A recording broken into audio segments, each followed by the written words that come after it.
de padrão, por exemplo, no caso do streaming de áudio, que eu chamo o Deezer, que eu chamo o Spotify, eles gastam X, que tem mais ou menos aquele acervo musical, e eles gastam X. O podcast também que está lá dentro. Agora, um cara que é, por exemplo, especificamente podcast, só é podcast. Isso. Eu falo sobre isso aqui nessa aula também. Isso, muito pequeno. E na outra aula nós vamos falar de games. Eu já estou preparando a aula já. Muito legal. É uma aula legal essa aula de prática. Eu acho essa eu estou em casa porque é um pouco a minha área, né? Áudio, né? Fui professor de rádio. E eu fui dos velhos tempos, né? Professor de rádio não agora, né?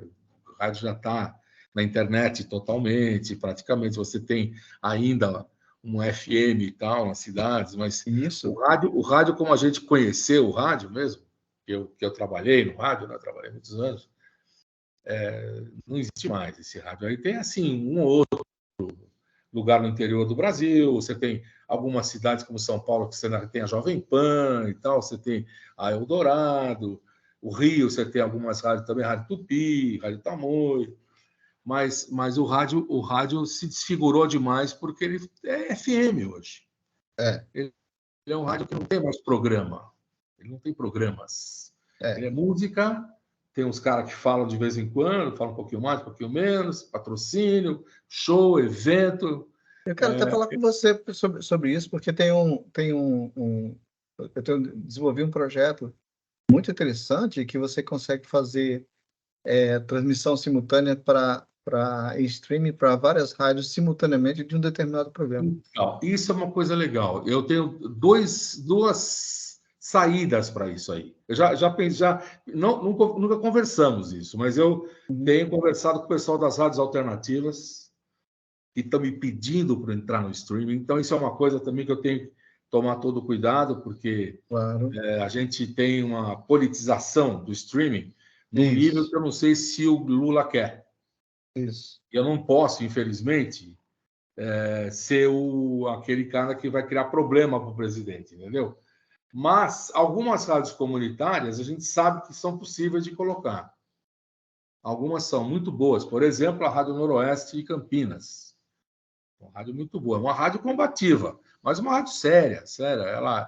Ela tem a responsabilidade de abrir outorgas, ela que cuida das outorgas das outras rádios. Então, ela é um tipo de um centro assim, bastante interessante. Você conhece o Gerry, não? Gerry, conheço em Brasília. O Gerry é de Campinas. É um ativista de muitos anos, amigo do Lula, inclusive. Ele que é o responsável, porque não tem dono, né? Rádio comunitária. Ele que é o responsável. Assim, teve até um AVC e está trabalhando. Ele se recuperou, graças a Deus. Ficou um pouco abatido, tal, mas que é normal, né?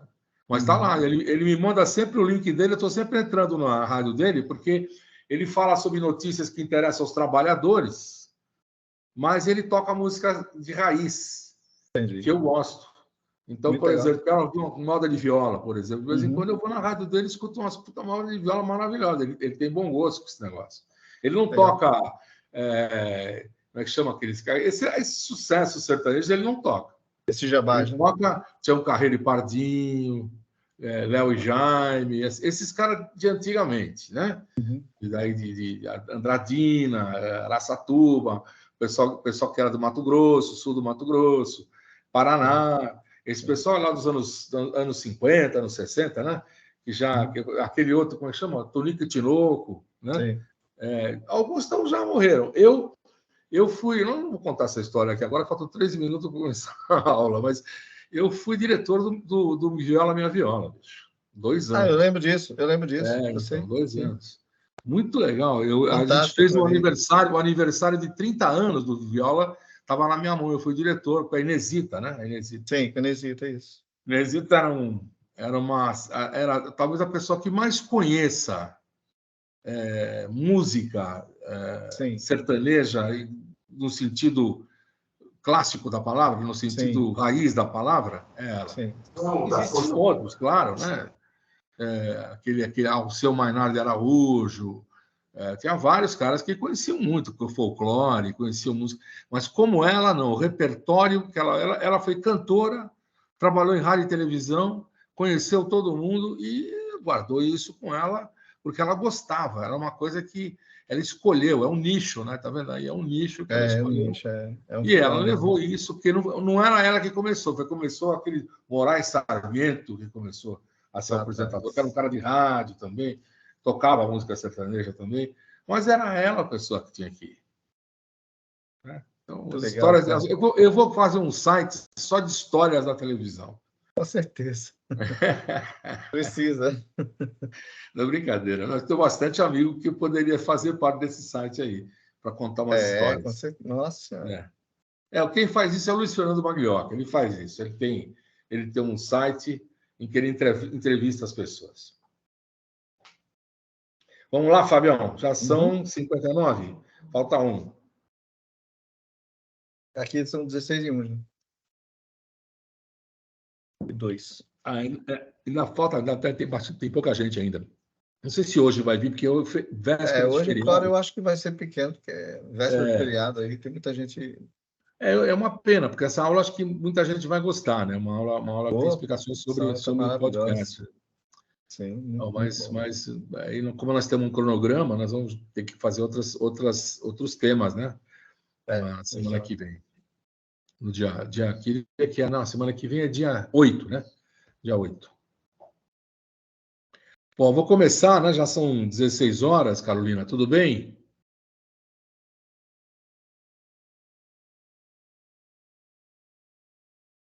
Beleza.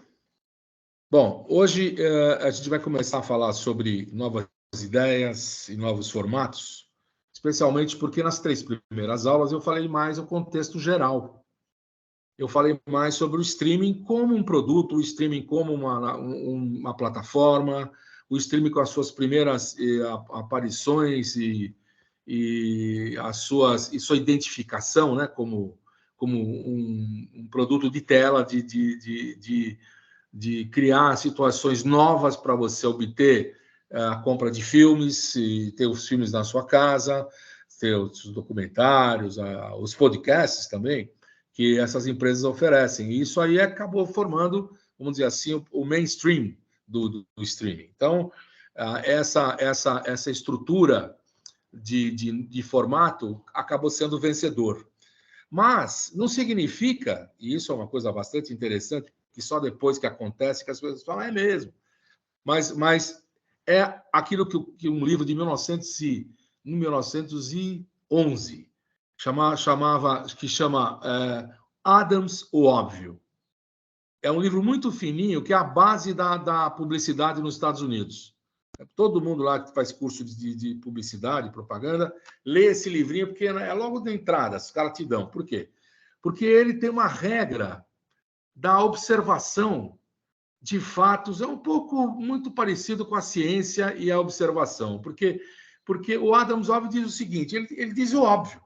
Ele fala, se você presta atenção nas coisas, se você está conectado com as coisas, você acaba encontrando vieses que você não vê normalmente, que você não vê. Então, claro que o streaming serviria para outras questões. Claro que o streaming e essa quantidade de qualidades que ele tem, de benesses que ele tem, poderia ser usado de outra forma. Claro. Agora, o mercado, ele é um mercado, entre aspas, burro, porque ele vai num que deu certo e aí todo mundo vai em manada atrás. Então, o esperto é aquele que tem uma boa ideia e que sai dessa ideia tentando fazer. O que é difícil? Convencer os outros, convencer a manada. Porque a manada não quer dizer que ela está errada. Ela está botando o seu empenho ali em fazer aquilo que ela acha que é a bola da vez. Só que a bola da vez é talvez um outro formato. É talvez uma outra saída. E isso você precisa ter a cabeça aberta para fazer esse tipo de coisa, porque se você for straight head, você vai ter problemas. Agora, se você for uma pessoa aberta, uma pessoa que tiver consciência da consciência, né? Porque você tem que ter, saber que você tem que estar o tempo inteiro consciente, tem que estar ligado, porque aí você vê as coisas. Elas aparecem como um insight. Né? Então, vamos seguir, vamos pegar o primeiro desses formatos, dessas novas ideias, que é o streaming. Diante das indagações que produzimos nas 3 primeiras aulas, cabe perguntar, diante da total hegemonia do streaming de tela, existe um formato de serviços propriamente?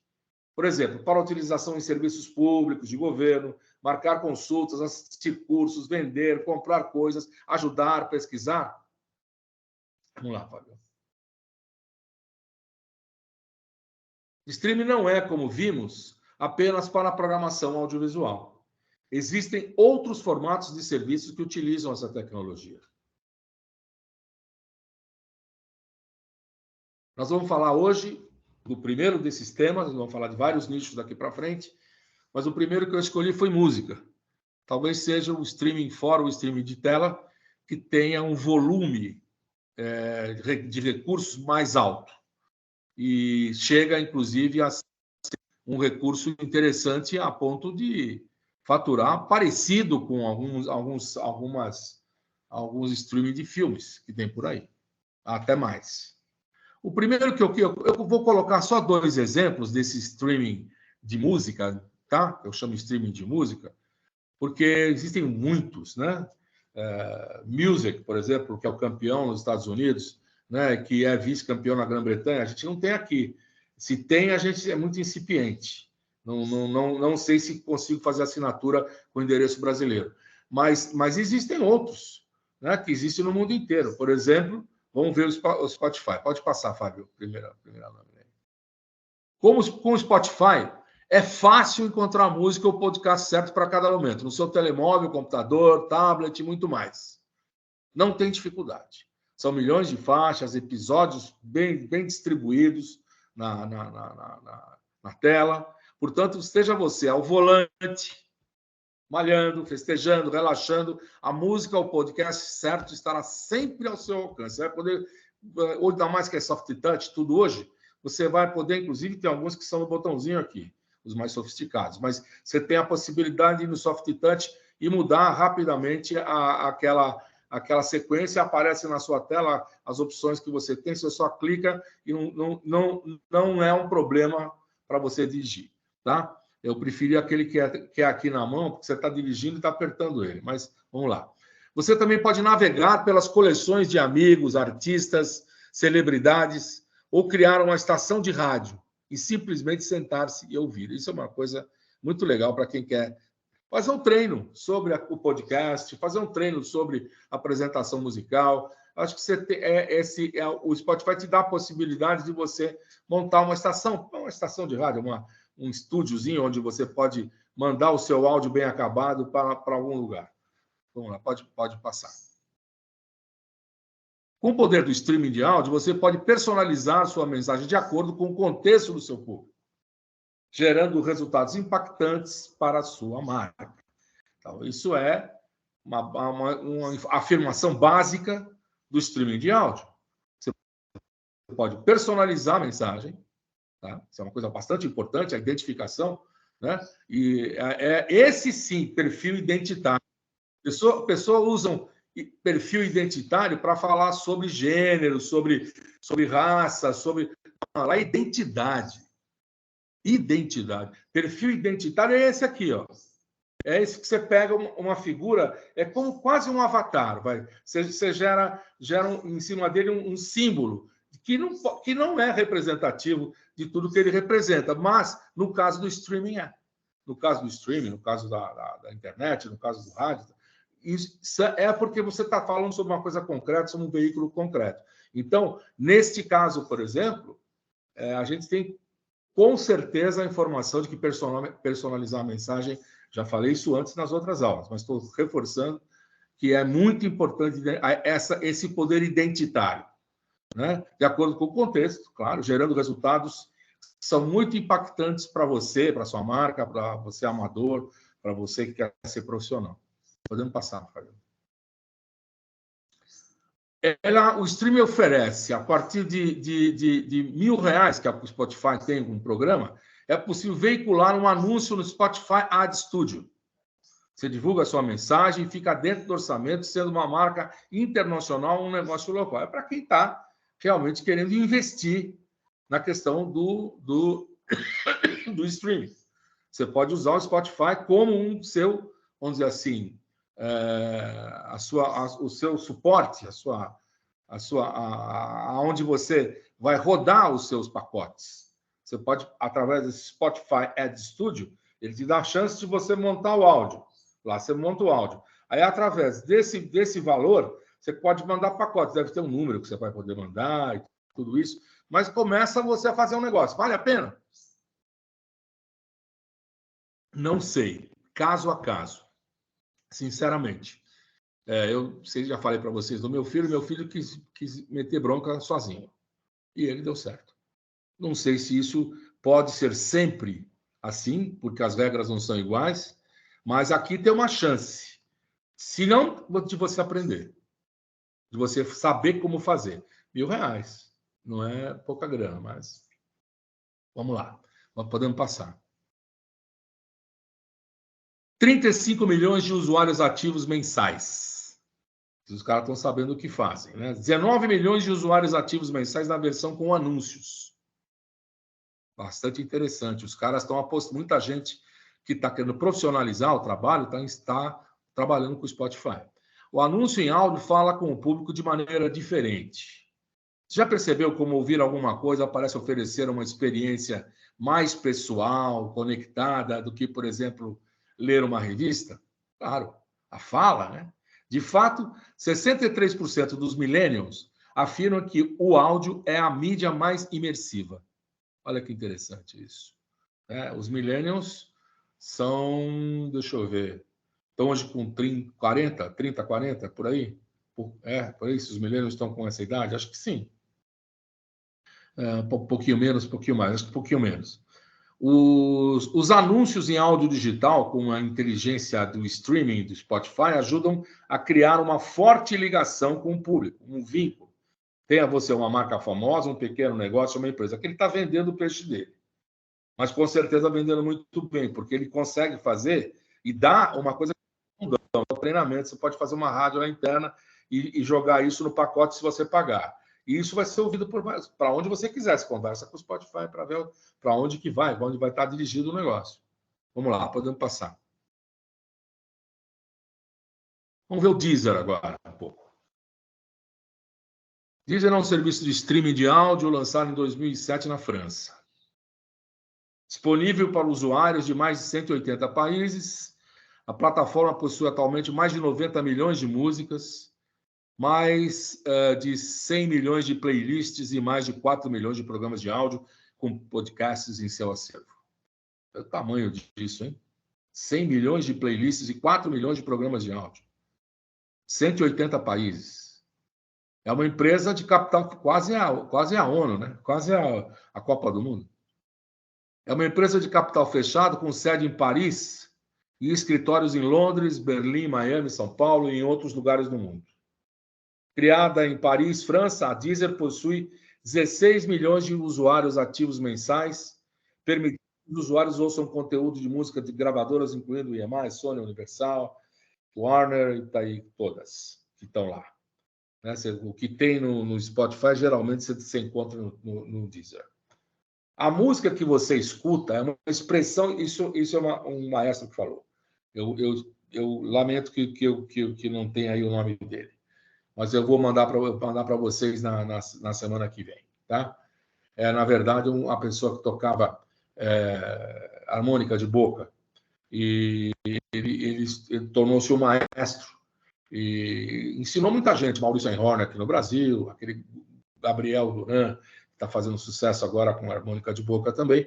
Ele é uma pessoa como Toots Thielman. Não sei se vocês já ouviram falar dele. Toots Thielman. Ele é um dos maiores harmonistas de boca, né? Fantástico. Essa frase é dele. A música que você escuta é uma expressão da sua identidade. A prioridade é dar a você a experiência musical de podcasts mais personalizada possível, com recomendações escolhidas de forma única. Ou seja, a frase dele é essa: a música que você escuta é uma expressão da sua identidade. Essa é a frase dele, né? A prioridade aí o texto é da Deezer. A prioridade é dar a você a experiência musical de podcast mais personalizada possível, com recomendações escolhidas de forma única. É simples. Quanto mais você ouvir e curtir, melhores serão suas recomendações. Isso aí, claro, se você está colocando lá um cast musical e está fazendo a sua grade e colocando a sua grade lá, e você pode conversar com outras pessoas podem copiar suas grades, você vai começar a ter recomendação. E isso é uma coisa boa, porque vai te dar a possibilidade de rentabilidade, se você estiver interessado em fazer a parte mais comercial. Vamos lá, vamos passar para frente. Vamos lá, isso é uma coisa interessante. Ó. O Flow oferece um mix automizado baseado no seu mood, na sua maneira, estilo musical, né? Escolha seu filtro de vez na roleta e deixe o Flow se adaptar ao que você está sentindo. Então, tem uma coisa bastante interessante, porque ele vai fazer de uma maneira diferente aquilo que outros já oferecem, em termos de cenários musicais, e a gente chama de cenário musical, né? Porque podia ser cenário sonoro, né? Que é um tema do Philip Schaeffer, que é um escritor sueco do começo do século passado, que falou sobre os cenários sonoros, e fez um livro chamado Sobre Cenários Sonoros, que é básico para quem quer escrever sobre áudio. Esse livro aí tem por aí, não sei se está editado, se não tiver, tem que ir atrás em sebo, mas é um livro muito... Tem a biblioteca da USP, tem, outros têm, dá para vocês irem atrás. Mas o que importa nessa história é o seguinte, você pode pegar isso aqui, esse flow, tá? Escolher um tipo de nicho e poder curtir como os outros curtem. Quer dizer, você pega lá sol, dia de sol, aí vai ter uma música mais alegre e tal. Mas o que é legal aqui é que você pode, além de escolher o filtro da vez, ele vai meio que escolhendo o repertório que você poderia estar querendo ouvir. E isso é baseado um pouco no erro e acerto no começo, porque ele ainda não te conhece. Na medida em que você passar a usá-lo mais vezes, isso vai ser tranquilo, porque ele vai poder te reconhecer. Isso é machine learning, né?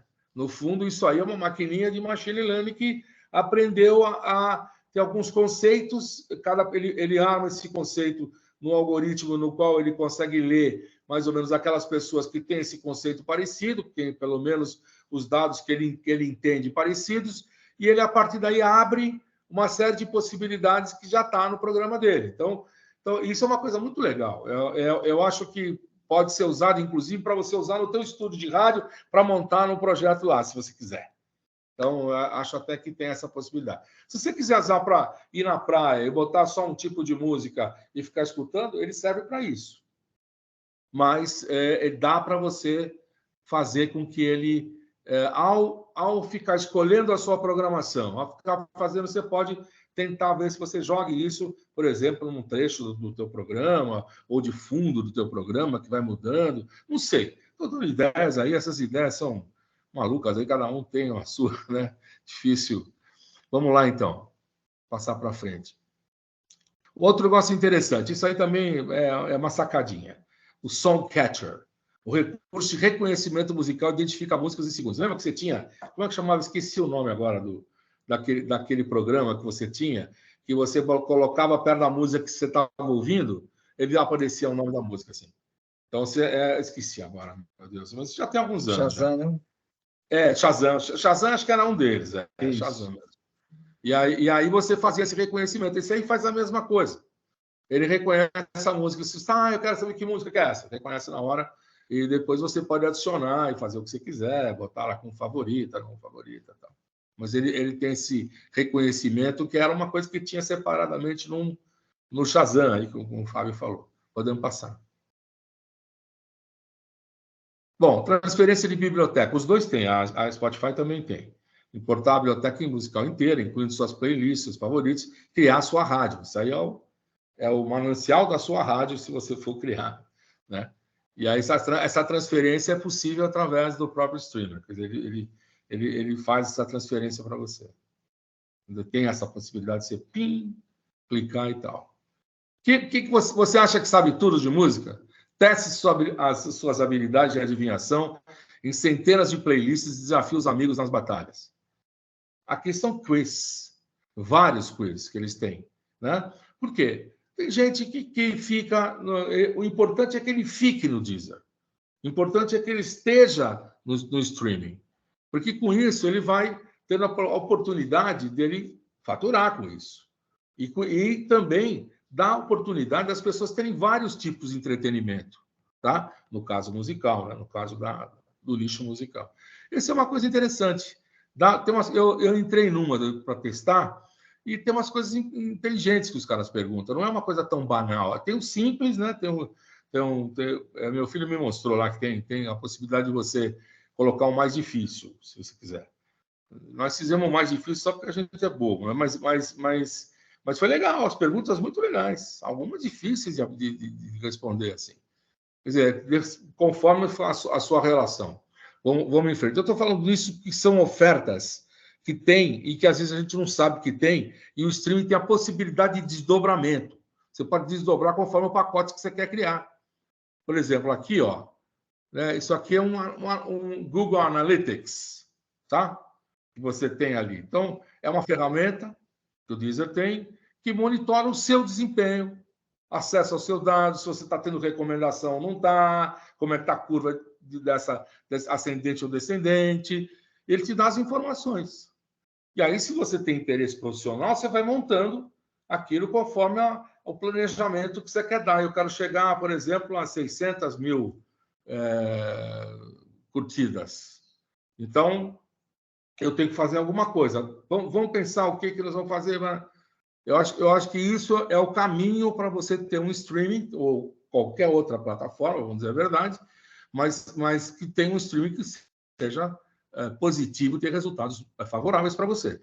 É conhecer o mercado onde você está, conhecer se o seu trabalho está tendo repercussão e de que maneira está, e com isso é uma ferramenta importante para você poder medir. Então, eles te fazem todo o serviço, uns mais, outros menos. O Spotify mais com a rádio, mas não sei o quê, a ideia é legal. O streamer não fala da rádio, mas eu acho que dá todas as condições de você fazer uma rádio. Entendeu? Podemos passar, Fábio. Você não precisa assinar com uma gravadora para colocar a sua música no Deezer. Não sei se todo mundo sabe disso. Por isso que eu coloquei aqui. Antigamente precisava assinar com uma gravadora. Na verdade, não precisava editar a música. Precisava editar, ou na Biblioteca Nacional, ou numa editora dessas privadas, mas você precisava editar. Gravar não era a coisa principal, mas gravar significava, por exemplo, você ir na Ordem dos Músicos e ter carteira para músico prático. Você gravou um disco, você tem direito a ser inscrito na Ordem dos Músicos como músico prático. Muita gente fez isso, né, para fugir do solfejo lá da dona Marta.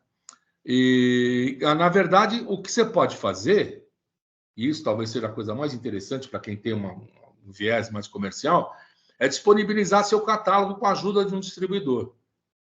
Então, essas dicas, o próprio Deezer pode te dar parte delas. O distribuidor, não. O distribuidor, se ela der, vai dar o dela. Eu acho que aí é o óbvio, né? Adams, o óbvio. Então, o que importa, na verdade, é você saber qual é a questão legal, né, dessa relação com o distribuidor, né? Licenciamento, distribuição e administração das suas músicas. Você pode fazer uma editorinha. Esse catálogo seu pode ser uma editorinha dentro de uma editora, dentro de um distribuidor, né? Hoje, as editoras, como elas têm os catálogos musicais, que são as partituras, a mão direita do piano, e mais a letra, que são a base para você poder ter um catálogo musical que seja reconhecido, para receber direito autoral, tudo isso, essa disponibilidade aqui é uma coisa que você faz direto. Por exemplo, eu hoje registro músicas, eu sou compositor, né? Tenho bastante música, tenho 38 músicas gravadas e tenho músicas que eu nunca gravei. Então, eu hoje registro minhas músicas direto na UBC, que é a União Brasileira de Compositores, que tem um sistema que é um tipo de streaming, em que ela coloca as músicas dos seus associados e registram no ECAD. Pronto, resolvi o meu caso. Ela me fala o nome do meu protocolo. Se alguém tocar minha música em show, eu recebo o direito autoral a partir daí. É mais fácil o que está acontecendo hoje se você se filia. Você tem que se filiar mesmo. Para você receber os direitos autorais, você tem que se filiar. a uma das sociedades que existem por aí. Então, vejam como essas coisas são bastante interessantes, elas têm, assim, engrenagens que se tocam e que vão ampliando a possibilidade de você enxergar o negócio que você tem que fazer. Ou você quer fazer música, ou você quer fazer rádio, ou você quer fazer especificamente podcast, né? Vamos passar para frente. Bom, vamos entrar agora no que eu chamo streaming. Esse é o último de streaming de música. Nós vamos entrar, só para vocês verem a principal, o rating de streaming, das plataformas de streaming nos Estados Unidos e no Reino Unido. Você vê, o Reino Unido, o Spotify é o primeiro. O Music, que é o campeão nos Estados Unidos, é o segundo. Aí tem o Apple Music, que é o terceiro, tanto num, tanto no outro. Aí vem esse Music não sei o que aí, que eu não sei distinguir. Mas tem 3 nomes de Music, né? Pouco criativo. E tem um outro aqui que eu não sei o que é, e esse Pandora que eu sei o que é. Pandora é americano mesmo. Então, você vê que existem campeões, existem aqueles que são os que dominam o mercado, né? Que é o Spotify e o Music. O Deezer não aparece, porque o Deezer é muito forte na Europa, na França e em outros países. Mas ele é muito menor do que o Spotify, do que esse Music, que eu não, volto a dizer para vocês, desconheço se tem endereço brasileiro para você se inscrever no Music, eu não sei se eles têm o formulário. Você pode se inscrever pelos Estados Unidos, você pode se inscrever pela Inglaterra, e talvez pela Alemanha, não sei, mas aqui pelo Brasil eu desconheço que se tem BR, acho que não tem. Mas é isso, eu só dei para vocês mostrarem que a disputa entre esses 2 maiores aí, né? Eu não tinha informação da Europa, mas a Europa com certeza o Deezer está lá, está aparecendo, deve ser um dos primeiros. Podemos. Essa empresa que faz pesquisa, estatística, é a maior de todas desse tipo de nicho. Quem quiser fazer para a área acadêmica, tem que procurar estatística. Vamos lá, podemos passar. Bom, agora nós vamos falar de podcast daqui para frente. Quer dizer, então nós falamos de streaming de música, tá certo? Dos 2 maiores que no Brasil, que são o Spotify muito na frente e o Deezer. E vamos falar agora do uso de um dos usos da linguagem sonora, que na verdade era um rádio talk na verdade era uma apresentação, um programa de apresentador que acabou virando um podcast, e esse podcast tem toda a característica das mídias digitais. Por isso ele é diferente também da especificidade da transmissão broadcasting. Ele tem toda uma rapidez na edição, ele tem na sonorização também os cortes. Quer dizer, tem uma linguagem que é uma linguagem de gerar expectativa. Essa linguagem sempre existiu, mas ela é mais próxima do corte, ou seja, você faz a sua edição mais em cima o seu corte é quase em cima um do outro. Então, você pega no ouvido, você começa a ter a facilidade de fazer várias vezes, você já faz isso naturalmente, porque no começo, quem não tem muita experiência, talvez tenha que quebrar um pouco a cara, mas vocês jovens, zero, já vão fazer isso, porque essa é a linguagem que vocês usariam mesmo. Então, quando um anúncio passa durante as músicas dos podcasts favoritos dos ouvintes, 93% do envolvimento do cérebro é convertido em engajamento com os anúncios. Vou repetir, hein? Isso aqui também é do estatística. Tudo isso aqui que eu estou trabalhando é do Instituto Estatístico. Quando o anúncio passa durante as músicas e os podcasts favoritos dos ouvintes, 93% do envolvimento do cérebro é convertido em engajamento. Isso é uma coisa que é testada. Então, você veja, o áudio tem essa facilidade, sempre teve. O áudio, por que as músicas fazem tanto sucesso? Você bota elas tocando 4, 5 vezes por dia na mesma rádio, daqui uma semana você está cantando junto, ou menos que isso, até tem algumas músicas que são chicletes. Então é uma questão de rapidez para facilidade de você transportar aquela informação para o seu cérebro. Ela não tem grandes decodificações, não tem grandes sinapses para fazer. Ela é quase como uma reprodução. O cérebro é quase como se ouvir pelo ouvido e reproduzir para você entender. É mais fácil o entendimento, né? E ele está provando isso. 93% do envolvimento do cérebro é convertido em engajamento. É o maior nível de engajamento em termos de linguagem é a sonora. Segundo pesquisa com a NeuroInsight, eu estou incluindo aqui também, o impacto de marca foi de 19% maior nos anúncios em áudio do Spotify do que em outras mídias. Tá? Isso aqui é a NeuroInsight que está dizendo. Por que é isso? Por que ela teve essa coisa? Provavelmente porque ela sabe distribuir aquilo que é anúncio pago, né, daqueles que você não tem que ouvir anúncio, no caso de você ouvir o anúncio, de modo que você tenha um pouco mais de música, talvez. Você tenha um pouco mais de benefício, e isso pode ser que seja mais um motivo de você se abrir para ouvir alguma coisa que é um anúncio, já que esses anúncios são rápidos, né? No máximo 1 minuto, né? 2 e 30 segundos, sei lá. Podemos passar. As pessoas usam o streaming de áudio em todos os lugares. No carro, na academia, no trabalho, chuveiro. Com os anúncios em áudio, você alcança essas pessoas do jeito que elas preferem e onde quer que elas estejam. Isso é verdade. Você não tem impedimento, né? Às vezes, em algumas situações um pouco mais íntimas, se você quiser levar um celular, você leva e escuta, continua escutando o que você está querendo escutar. Não, uma televisão mais difícil, né? Um game também, talvez só aqueles portáteis. Ao adotar uma abordagem de criação de anúncios com os ouvintes em foco, você pode aliar mensagem à experiência de streaming deles. Isso é uma coisa interessante também, porque se a pessoa tem a facilidade de trabalhar com streaming, e como o streaming é intuitivo, a maioria das pessoas tem, naturalmente. Né? Você vai direto no botão você já vai escolher o que você quer, você já está naquilo que você quer, com 2 cliques. Né? É o único serviço que tem essa facilidade. Né? Os outros você tem que... a TV a cabo, você tem que sintonizar, não sei o quê, aí você tem que correr o canal, não sei o que lá, um guia, aí você abre o canal. Né? É assim que funciona. Você tem uma busca diferenciada. E outra coisa, em alguns casos, no caso da TV a cabo, por exemplo, como a gente já falou, você tem que dar download, né? Em alguns casos. Hoje em dia, as que você usa na própria TV a cabo não são TV a cabo, né? São streaming. É o Netflix, né? Na verdade, né? O Prime, né? O Roku, são streaming. Então, você está usando o streaming dentro da TV a cabo. Bom, tudo bem, beleza. O streaming serve para isso também.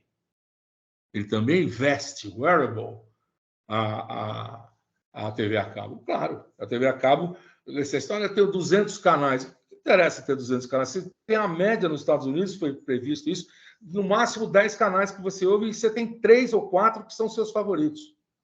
É assim que funciona com todo mundo.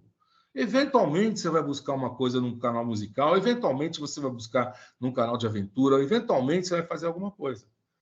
Eu quero ter tudo à minha disposição. Bom, você tem que pagar por isso. Tá? Não sei se isso é uma coisa, sabe, que vale a pena. Eu prefiro você comprar, às vezes, um filme sobre um assunto que você quer pegar, está gastando muito menos do que você pegar um contrato de 200 caras. Mas essa é a minha opinião. Tá? Vamos lá, vamos passar. Existem mais de 2 milhões de programas de podcasts. Isso é interessante, né? São 2 milhões de programas de podcasts já.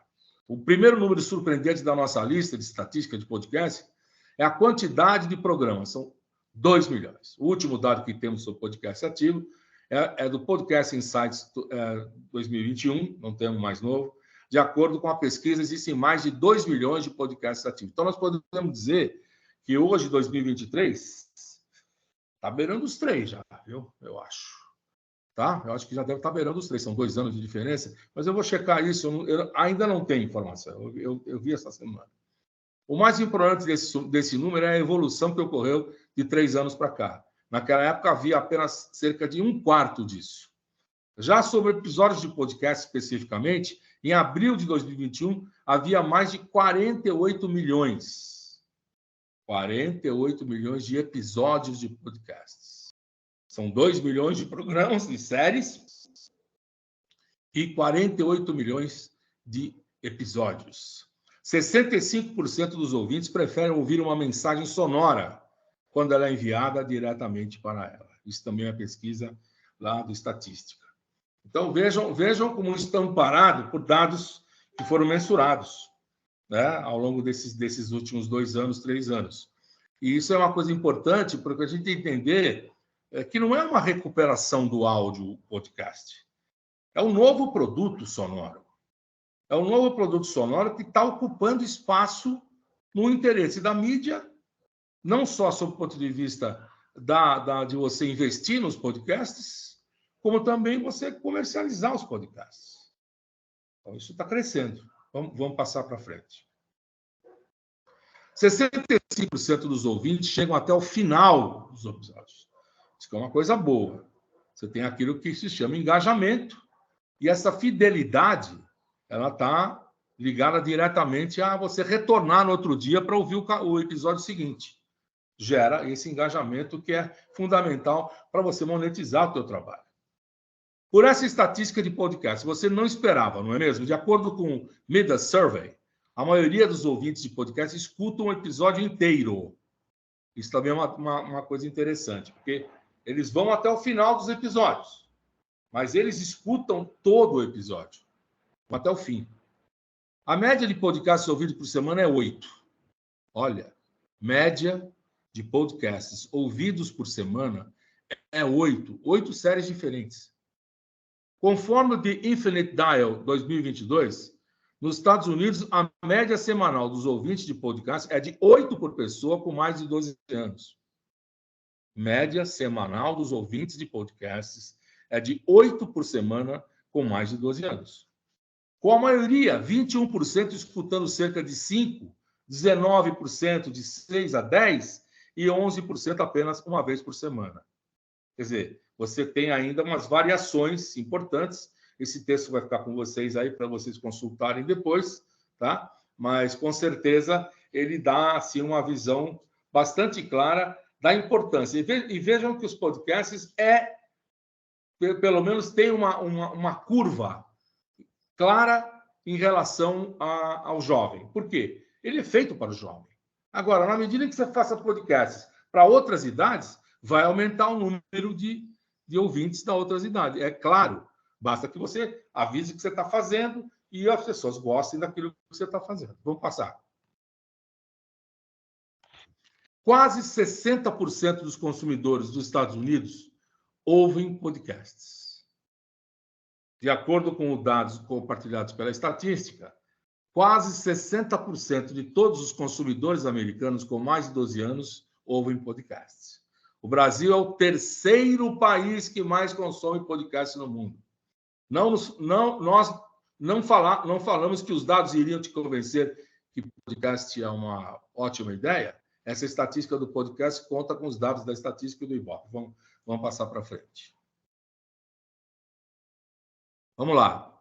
De acordo com a estatística, mais de 40% dos brasileiros escutaram podcast pelo menos uma vez nos últimos 12 meses. Esse é o dado brasileiro. De acordo com a estatística, 40% dos brasileiros escutaram podcast pelo menos uma vez. O podcast preferido dos brasileiros é Horóscopo Hoje. É o campeão. O Horóscopo Hoje foi o podcast mais ouvido no Brasil em 2022. Nele, os ouvintes conseguem escutar de forma rápida as previsões dos seus signos. Vão e saem. Soft touch. Soft touch. Em seguida da lista temos Mano a Mano, um programa de entrevistas feito pelo Mano Brown, o Flow, que é bastante conhecido, Primocast e Café da Manhã, respectivamente. O Café da Manhã é bastante interessante, porque como é que chama aquela da Globo, só que não aparece no vídeo, mas eles estão tomando café e vão falando sobre os acontecimentos que estão acontecendo. Bastante interessante. E tem um pessoal muito engraçado, assim, bem-humorado. Eu fui ver o que era. Vamos lá, pessoal. Vamos lá, Fábio. O Midas Survey trouxe estatísticas de podcasts super importantes para os criadores de conteúdo. Os picos de audição de podcast acontecem pela manhã. O horário os ouvintes mais consomem os episódios é entre 8h15 e 8h30. Além desse, outros horários também são populares, como 11 horas, 11h15 e 17h30. Esses são os dados onde você tem pico de audiência. Não significa que você não tenha audiência média em outros horários. Mas aqui você está alcançando o seu pico. O momento preferido do público para ouvir podcast é no trânsito. A pesquisa Midas também descobriu que a preferência do público é escutar episódios de podcast ao dirigir ou viajar. Quase um terço de todas as horas escutadas são completas durante uma viagem. Outras atividades paralelas que o público gosta de alinhar ao ouvir podcast são relaxar, estudar, trabalhar e ao fazer tarefas domésticas. Quer dizer, continua a mesma coisa com relação ao streaming em relação às outras plataformas. Quer dizer, há espaço de criação aqui, ó. Há espaço. Nós estamos fazendo aquela velha história de estar reproduzindo a política de manada. Então, a gente tem que ter, se a gente quer aparecer diante desse mundaréu de possibilidades, a gente tem que ser criativo bastante. Tem que ser e se aplicar nessa criação, entender exatamente, ter algumas referências no cinema, na televisão, no teatro, do que gosta aquele público que você quer alcançar, para saber se você está fazendo isso realmente. Vamos lá, vamos passar. Celular é o dispositivo preferido para consumir o conteúdo. Nós já sabíamos disso. Apenas os celulares são responsáveis por 79%, seguido, respectivamente, por laptops e tablets. 79% é celular. Claro, as pessoas no Brasil, são 270 milhões de celulares, né? E você tem celular, às vezes, compartilhado. Estou falando desse número maior que a população, mas você, muitas vezes, eu trabalho na área social, fazendo projeto de digitalização, ensinar e tal, tenho ido em alguns lugares assim, com bastante dificuldade, como o Morro do Alemão, no Rio, a cidade de Tiradentes, aqui em São Paulo, e é muito interessante a maneira como as pessoas se viram para usar a internet. Às vezes, eles têm um horário para um da casa usar o mesmo celular. Às vezes, eles têm um amigo que empresta para ele e divide com ele. Às vezes, ele tem um negócio com um cara, está fazendo um bico, alguma coisa, e usam o mesmo celular. Então, tem várias maneiras de você, vamos dizer assim, share, de você distribuir e compartilhar esse equipamento. Agora, vamos falar a verdade, a Anatel quer apagar o 2G e o 3G. Já deu essa indicação. Eu não acho errado tecnicamente. Não faz sentido mesmo, não tem nada que desce mais em 3G. Mas é a maneira do cara que não tem dinheiro para comprar um celular, dele poder pelo menos dizer no WhatsApp para a madame lá que ele está indo daqui a pouco. Então, é uma questão terrível, porque a gente deveria, aí sim, garantir que as pessoas tivessem a maneira de comprar barato um 4G, por exemplo. Seria uma maneira para minimizar esse gap que vai acontecer se realmente apagarem o 2G e o 3G. Mas as pessoas não estão muito interessadas nesse tipo de público, que é uma pena, porque esse tipo de público são mais ou menos 30% da população brasileira, e eles têm, assim, um poder de compra, eles têm uma série de possibilidades de criação. Bom, é uma questão de você querer enxergar. Mas a indústria pensa naquilo que tem remuneração. Então, apagar o 2G e o 3G pode ser uma coisa complicada para algumas pessoas que precisam desse equipamento velho para, pelo menos, se comunicar. É importante estar de olho nos alto-falantes ativados por voz, que os podcasts geralmente podem oferecer, como o Alexa, o Google Home. Quer dizer, você tem dentro do Alexa, dentro do Google Home, a possibilidade de você ter a possibilidade dos alto-falantes serem ativados, aqueles do seu streaming, serem ativados por voz dentro desse sistema aí. Apesar de atualmente só representarem 2% dos dispositivos em que o público consome podcast, esse número pode mudar, já que em apenas um ano, o número de alto-falantes inteligentes adquiridos aumentou em mais de 20%. O Alexa e o Google Home. Então, esse aumento provavelmente indica que cada vez mais vai ser utilizado esse tipo de equipamento para publicizar o seu podcast. Vamos lá. Espera-se que as receitas de anúncios de podcasts ultrapassem, em 2023, 2 bilhões de dólares. Isso não é pouca coisa, não. O eMarketer levantou uma estatística de podcast muito positiva para quem espera gerar receita com conteúdo. Nos Estados Unidos, espera-se que os profissionais de marketing gastem 2 bilhões em anúncios de podcasts até 2023. E em 2025 esteja mais perto dos 3 bilhões, ou seja, vai em 2 anos crescer 1 bilhão essa receita. Talvez um otimismo, mas do jeito que as coisas estão caminhando no podcast, e especialmente no streaming, que tem um faturamento de 13 bilhões de dólares, né? Eu já falei isso para vocês, as coisas começam a ficar bastante interessantes. A única questão é que cada vez que crescem os negócios, automaticamente as grandes big techs, ou aquelas que são as grandes empresas que trabalham com streaming, passam a querer fazer também, ou querer ter contratos exclusivos de produtores, e aí você menor tem menos chance. E eu já fui contestado disso outro dia numa palestra que eu dei aqui, na ESP. Os caras falaram, não, é o contrário. Acho que quando essas grandes acontecerem, elas vão precisar de conteúdo e os pequenos podem servir.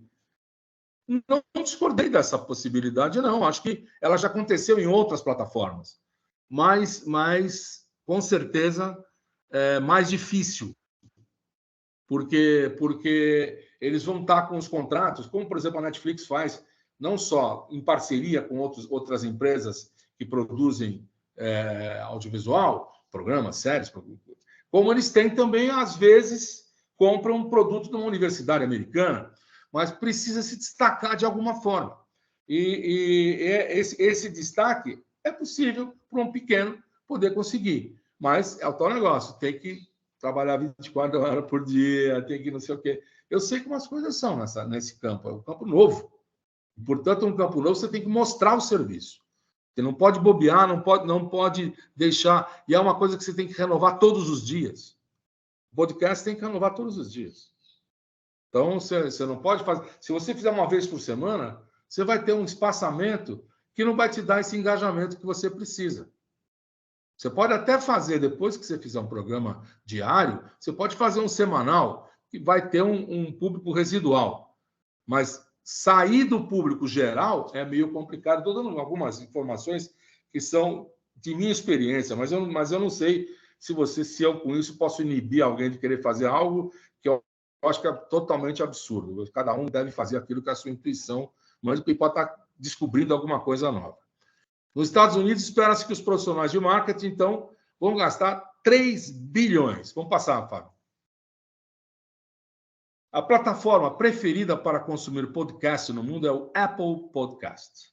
De acordo com Buzzsprout, que é outra agência de pesquisa, a maioria dos ouvintes de podcast os consome através de aplicativos de áudio como Apple ou Spotify, tá? Mas o Apple Podcast é o maior. Na primeira lista temos o Apple Podcast com 38,7, seguido pelo Spotify com 26,4, tem uma bela de uma fatia, mesmo ele sendo um streaming de música. E em terceiro, o Web Browser, com 2,8. Então, é um pequeno, tá vendo? Mas que tem espaço. 2,8 no mercado americano é bastante coisa. Entretanto, no Brasil, a plataforma mais utilizada para escutar podcast é o Spotify. Não tem a menor dúvida. Podemos passar. Estatísticas de podcast mostram que o gênero mais popular no programa é o programa de comédia. E isso também é no cinema, viu? O cinema também tem grandes bilheterias de drama, mas a média do cinema, quem paga é a comédia. Vê a Globo Filmes, como elas fazem bastante comédia, porque é isso que garante faturamento para ela. Segundo o estatista, 22% dos ouvintes de podcast nos Estados Unidos preferem programas de comédia, 22%. Logo, temos notícias em segundo lugar, como o gênero de podcast mais popular, seguido por crimes reais, esportes e saúde e fitness. Não é tão diferente daquelas outras grades que vocês conhecem, porque o gosto pessoal do público é o mesmo. Você, às vezes, consegue produzir no público uma nova impressão, mas é uma audácia, é uma tentativa audaciosa, porque as pessoas, como a gente já falou antes, têm esse aspecto de manada.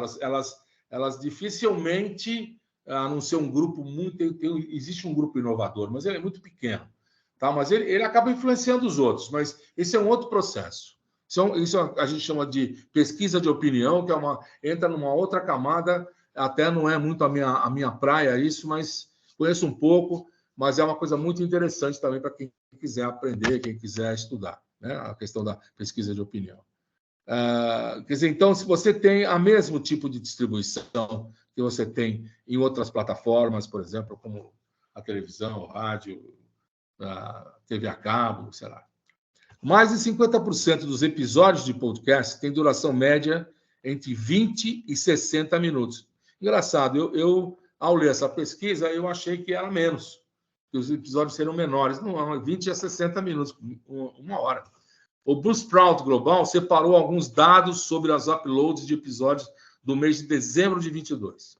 Segue abaixo a estatística de podcast sobre duração de episódios. Menos de 10 minutos, 15%. Entre 10 e 20, 15%. Entre 20 e 40, 30%. Entre 40 e 60, 21%. Mais de 60 minutos, 18%. Quer dizer, você tem algumas coisas interessantes aqui. Por exemplo, eu tenho que transmitir um discurso do Fidel Castro, que fala 3 horas. Eu tenho um risco, eu tenho uma chance de ter 18% me ouvindo. Tá? Nos primeiros 10 minutos, 15%. Nos outros 10, 20 minutos, mais 15%. Eu tenho 30% entre 20 e 40 minutos, que é ao pico. Quer dizer, entre 20 e 40 você tem pico. Mas você tem entre 40 e 60 também 21, que é o segundo. Então, somando os dois, você tem mais de 50% dos episódios de podcast tem duração média de 20 e 60. Porque as pessoas viram que esse é o tempo médio de acompanhamento de um podcast. Ficam no trânsito, a história vai correndo, os caras vão falando, e eles têm esse período, ou entre 20, 40 ou 60 minutos. Mas ali você tem uma faixa de 50% de audiência, é a média que eles fizeram lá. Vamos passar para frente.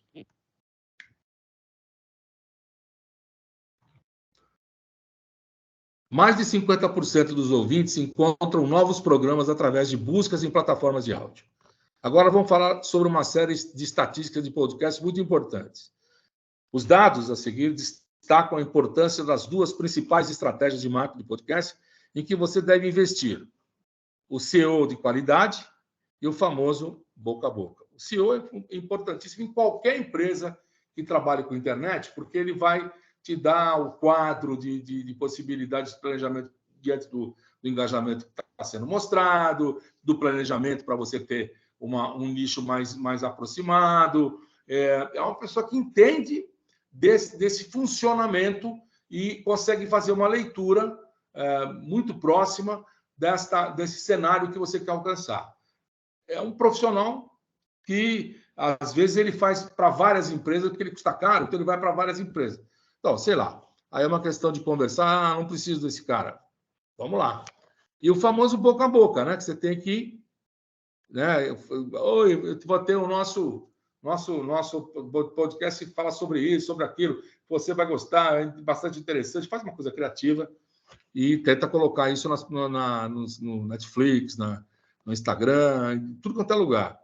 Você vai competir, você vai entrar no meio do oceano, porque você vai competir com todo mundo. Mas é assim que a coisa se sedimenta. Vai aos poucos, vai aos poucos, vai aos poucos. Né? Para ser diferente, você precisa ter muito dinheiro e aí investir realmente em propaganda mais pesada. Mas eu não sei se isso teria um retorno tão rápido. Né?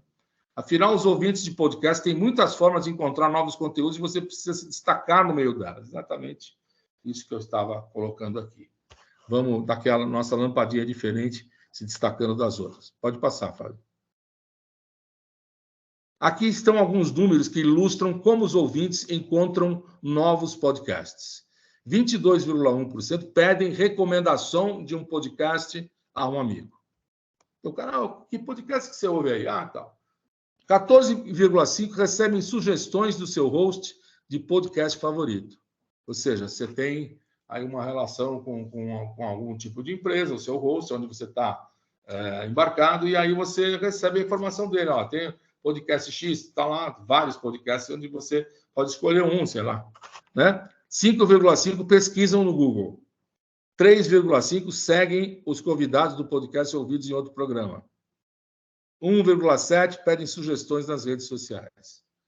Quer dizer, o que mais tem, realmente, são aqueles que são feitos boca a boca.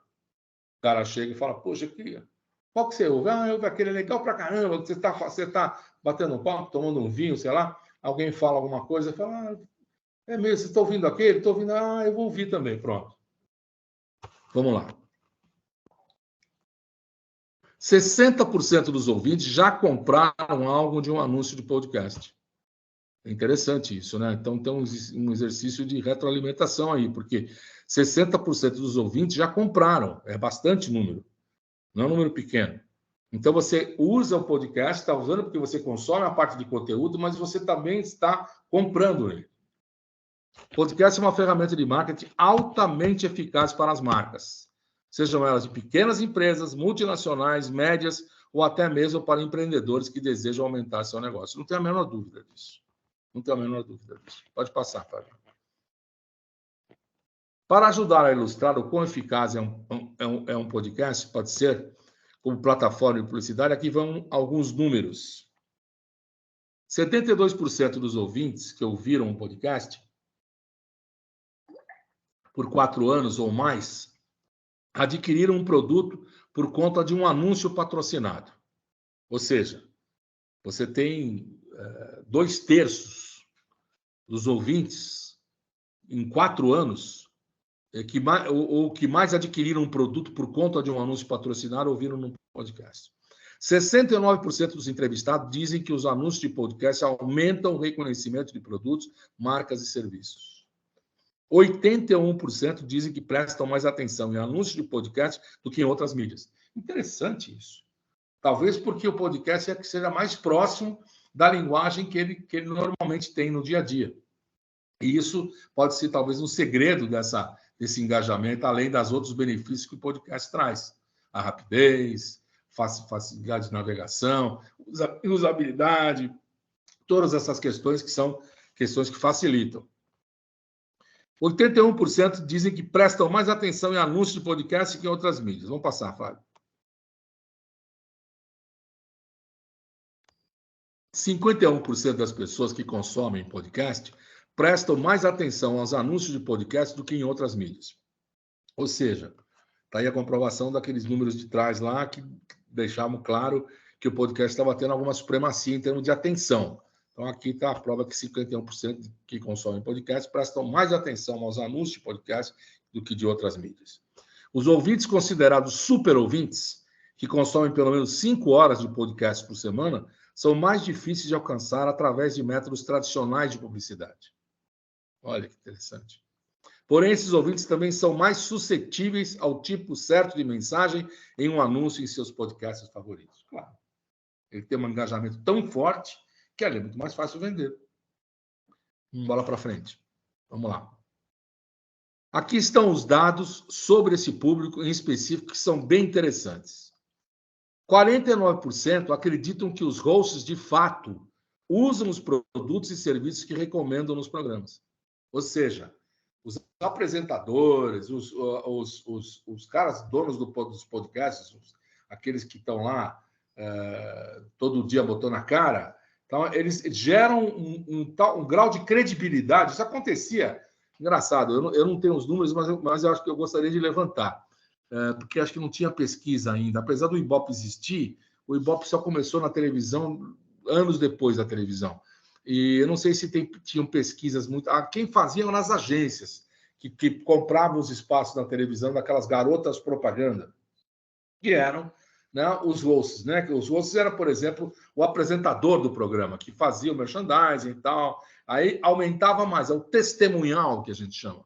Né? Ele aumentava mais esse tipo de engajamento, o cara comprava mais quando ele falava sobre o produto. Né? Então, aqui está acontecendo uma coisa muito parecida, 50% acreditam, de fato, e são pessoas críticas que estão que são ouvintes desse streaming. Críticas não no sentido, talvez, intelectual ou coisa parecida. Críticos com o ponto de vista de cobrança mesmo, de expectativa, né? O tipo de anúncio de podcast menos apreciado são os anúncios pré-gravados, não lidos pelo host, claro.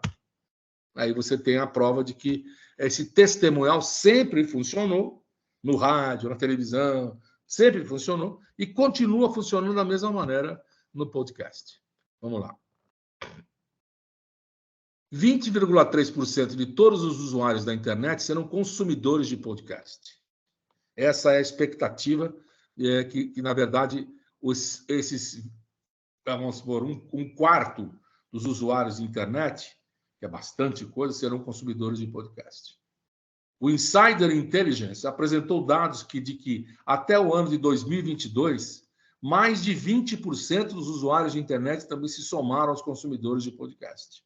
Ou seja, já houve, no ano de 22, mais de 20% dos usuários de internet que foram usar o serviço de podcast e acompanhar o seu podcast. E a média, se vocês lembrarem que eu acabei de falar, é de 5 horas, 4 horas. Quer dizer, os caras vêm 8 por semana. Quer dizer, é bastante coisa. A gente não está dando a dimensão do que é o streaming. Nos Estados Unidos, sim. Aqui no Brasil, ainda não. Tá? Em número, 20,3% significa que teremos, em 2023, 424,2 milhões de pessoas consumindo programas de podcast em todo o mundo. É muita coisa, né? É uma transmissão de satélite no jogo da Copa do Mundo, metade. Uma transmissão de satélite é 1 milhão e meio de pessoas, sei lá, que fica lá. Então, vamos supor, um terço dessa transmissão via satélite ao vivo. Tá? Você tem isso perenemente durante o ano. 430 milhões, 425 milhões de pessoas consumindo programa de podcast em todo o tempo. Isso vai crescer. Isso vai crescer. Podemos passar. Podcasting se tornará uma indústria de 94,88 bilhões. Vocês lembram que estava valendo 3, né? Que os caras estavam prevendo 3. Então, essa multiplicação, esse exponencial que se colocou aqui, no caso eu calculo, acho que essa é uma estimativa de 10 anos. O Insider Intelligence também relatou que até 2028 espera-se que esse formato de conteúdo atinja esse status com base nas estatísticas de podcasts existentes, dados históricos e crescimento ao longo dos anos. Né? É 2028 que é esse valor aí. Vamos lá. Vamos passar, olha.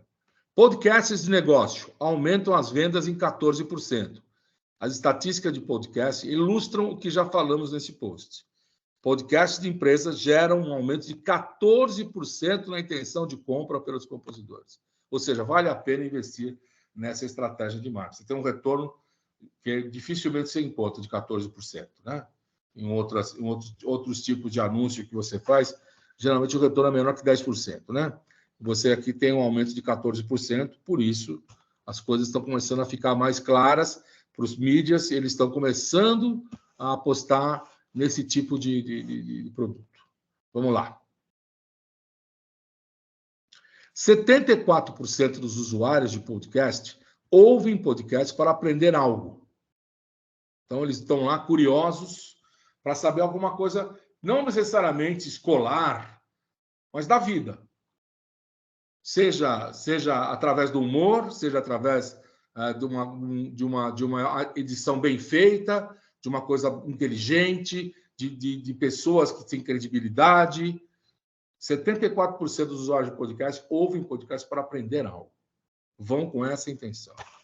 Como existe uma variedade muito grande de conteúdo aí fora, há muitas oportunidades para descobrir algo novo através do podcast. Concordo.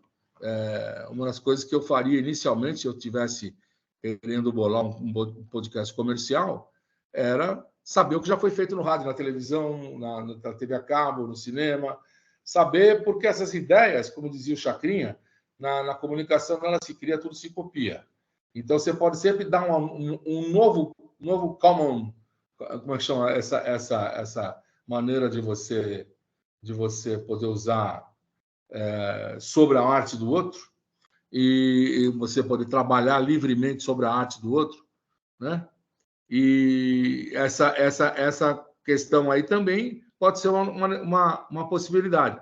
Mas é óbvio, claro, que a gente quer criar coisa original, coisa nova, mas nem sempre a gente tem essa possibilidade de estar tão lúcido ou tão criativo ou tão inovador assim. Então, para manter um trabalho, às vezes a gente precisa manter fontes aonde você possa ter ideias, que é da vida, ideias surgindo da vida, e quanto mais você for preso ao seu cotidiano, mais fácil você vai gerar identificação. Portanto, a maioria dos ouvintes estão sintonizando em programas de podcast para descobrir algo. Olha que coisa interessante. Essa era a mesma resposta que davam para aquela Super Interessante, aquela revista. Por que a Super Interessante... Por que você lê a Super Interessante? Porque eu quero descobrir algo. Ou eu quero aprender algo. Interessante, né? E daí esse nicho ia muito bem. Ela acabou, né? Essa Super Interessante, ela não tem mais. Vamos lá. Mas é por causa da revista, é por causa do papel. Vamos lá. Aqui estão outras estatísticas de podcast ao redor do mundo para somar a nossa lista definitiva. Podcast é, sem dúvida, um formato de conteúdo muito popular pelo mundo, e aqui estão alguns dados que falam sobre isso. 58% dos adultos na Coreia do Sul consomem podcasts todos os meses. A maioria dos países observa o engajamento dos programas de podcast aumentar a cada ano. A partir de 2022, 18% dos adultos no Reino Unido passaram a ouvir podcasts toda semana. 9 milhões de canadenses com mais de 18 anos ouvem podcasts todos os meses. Os programas de música são o gênero de podcast preferidos por 45% dos ouvintes italianos, perdendo apenas para os programas de notícias. Na Austrália, o reconhecimento de podcast aumentou 4% em 2022. Vamos lá, vamos passar. Os podcasts foram inventados entre 2000 e 2005. Existe há, no mínimo, 15 anos. E agora, com acesso fácil à internet, equipamentos baratos de qualidade e software gratuitos, eles se tornaram uma das maiores formas de consumir conteúdo da atualidade. E aí está uma informação que eu queria ressaltar para vocês, devia ter até grifado. Eu acho que o streaming é, hoje, uma das maiores formas de consumo de conteúdo da atualidade. Passou a TV a cabo, né? Ele hoje é líder nos Estados Unidos, eu mostrei para vocês. Os números são expressivos, né? Tanto o streaming de tela quanto o streaming de música. Hoje você divide sua atenção em diversos streamings. Você vê outras plataformas também, claro, mas a atenção central do público hoje, especialmente nos Estados Unidos, é o streaming. E é interessante que dentro do streaming você tem vários nichos muito fortes. A tela, você tem a música, e dentro do que se chama sites de música, ou sites de áudio, você tem o podcast, que é gigante, né? Existem, no mínimo, há 15 anos, e agora tem acesso fácil. Cada dia que passa, a audiência aumenta e as oportunidades de negócio se expandem. Portanto, se você pensa em começar um programa de podcast, agora é a hora mais interessante. Aproveite o boom de ouvintes, conquiste sua audiência e saia na frente da concorrência. Com otimismo, claro. Como você pode ver, o marketing através de podcasts funciona e o público está aberto a ele. Ou seja, vale a pena criar o seu próprio podcast. Eu também acho. Desses negócios para a pessoa iniciar e ter uma continuidade, eu acho que o podcast pode ser um de que você tenha mais baixo investimento e possa ter uma rentabilidade interessante. Vamos passar para frente. Bom, eu agora vou conversar com vocês sobre outras coisas. Se vocês quiserem fazer alguma pergunta no chat, por favor, façam. Mas eu quero conversar esse último tempo da aula sobre essa questão dos nichos. E isso vai demandar a gente entender aquilo que a professora da USP, Gisela Ortrivano, professora de rádio falecida, já querida, saudosa, dizia sobre as faixas de audiência. Ela dizia que o rádio tinha essa capacidade de permitir que você pudesse transmitir a sua programação, a sua grade, por faixas de audiência. Então, por exemplo, você fazia uma parte da tarde, você fazia uma parte da manhã, você fazia uma parte da noite, você fazia uma parte da madrugada e da manhã cedo. Essas faixas, elas tinham, às vezes, públicos diferentes ou, pelo menos, mantinham uma relação específica em cada um desses programas. Eu podia dar como exemplo para vocês o que já passou. Por exemplo, as rádios AM que tinham no Brasil, as rádios que duraram até os anos 90, com força. Eu me lembro da Rádio Record, na década de 80, ter 4 pontos no Ibope, que é uma audiência de televisão, de uma TV Bandeirantes, de uma mais que a TV Gazeta até. Ela tinha Zé Bétio, ela tinha quem mais? Paulo Barbosa, ela tinha aquele outro, Eli Correia. Bom, ela reunia os maiores apresentadores de rádio popular. Isso dava para ela 4 pontos no Ibope. Então, a publicidade dela era cara. Então, ela tinha como manter gente que escrevia bem. Então, o rádio tinha essa característica, por trabalhar por faixa, tinha a possibilidade de ter novidades. Alguns podiam chamar isso de rádio de variedades. Não é um rádio de variedades, é um rádio por faixa. A Gisela colocou muito bem essa vamos dizer assim, essa taxonomia. Mas o que eu quero dizer para vocês é que isso se reproduziu em todas as plataformas. Na televisão, ela nasce com faixas, ela nasce com horário da manhã de criança, horário de não sei o quê. Hoje, depois de muitos anos, nós estamos perdendo um pouco desta colocação, mantendo uma certa, não diria colocar um tipo de uma regra comum, não diria isso, porque você tem públicos específicos que estão mais ligados na manhã na televisão, na TV aberta, do que você tem à tarde, por exemplo, né?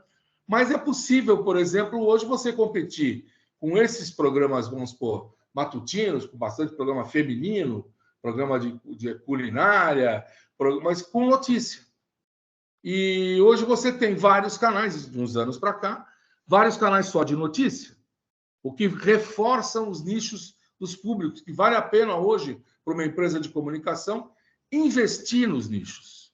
Trabalhar sob o ponto de vista de que existe recursos ali para você ter rentabilidade e promover a sua empresa em outros setores que não sejam apenas aqueles que lhes são conhecidos. Então, o que eu queria nesse curso é que a gente tivesse a oportunidade de criar alguma coisa. Então, eu separei esse espaço aqui, esses últimos 40 minutos, para a gente poder conversar sobre isso e eu passar algumas questões que eu acho que são importantes para a gente completar o que eu vou falar, que é de vocês apresentarem, até a última aula, tá, um plano de um streaming. Lógico que as aulas não vão terminar aqui, elas vão ter mais 4 aulas para frente. A próxima é sobre games, por exemplo, gamificação. Então, nós vamos trabalhar sobre o aspecto que você se interessar mais. Tá? E a gente vai ver na última aula, lógico, não me entreguem na última aula, porque na última aula eu queria, além de falar sobre o streaming de serviço, que é uma coisa mais para frente, o de governo, que é vamos dizer assim, um streaming oficial, o streaming Brasil, mas eu queria falar sobre a questão de vocês se emanciparem. Olha, o que é obrigatório nesse curso é vocês assinarem o termo, a aula. Não é obrigatório fazer esse trabalho, tá? Mas eu gostaria que vocês fizessem. O que é esse trabalho? Eu vou passar, na aula que vem, um tipo de um formato para vocês preencherem, tá? E aí colocarem os textos dentro dos espaços que eu vou colocar. Pronto. Não precisa ser uma coisa muito longa, nem deve. Ele deve explicar com muita clareza o que vocês querem, o tema que você quer, por que você está usando aquele determinado tipo de streaming com aquele nicho. E aí pegar as aulas, vocês têm todos os PowerPoints, e usar justificativas que eu acho que tem como vocês trabalhar esses dados que vocês têm aí. É uma expectativa que eu tenho de que surjam ideias boas. E se surgirem ideias boas, a gente vai ver o que a gente pode fazer em relação a usar isso, por exemplo, se as pessoas quiserem, claro, né? Tocar para frente no Spotify, no Deezer, em outros lugares assim, ou mesmo em streaming menores, em empresas de streaming, por exemplo, a EITV, por exemplo, que não é menor, não, é grande para caramba. Mas ela poderia, por exemplo, incluir um podcast de alguém nesse trabalho. Isso, evidentemente, ao incluir, remunera, mas você não vai poder incluir alguma coisa se não tiver qualidade.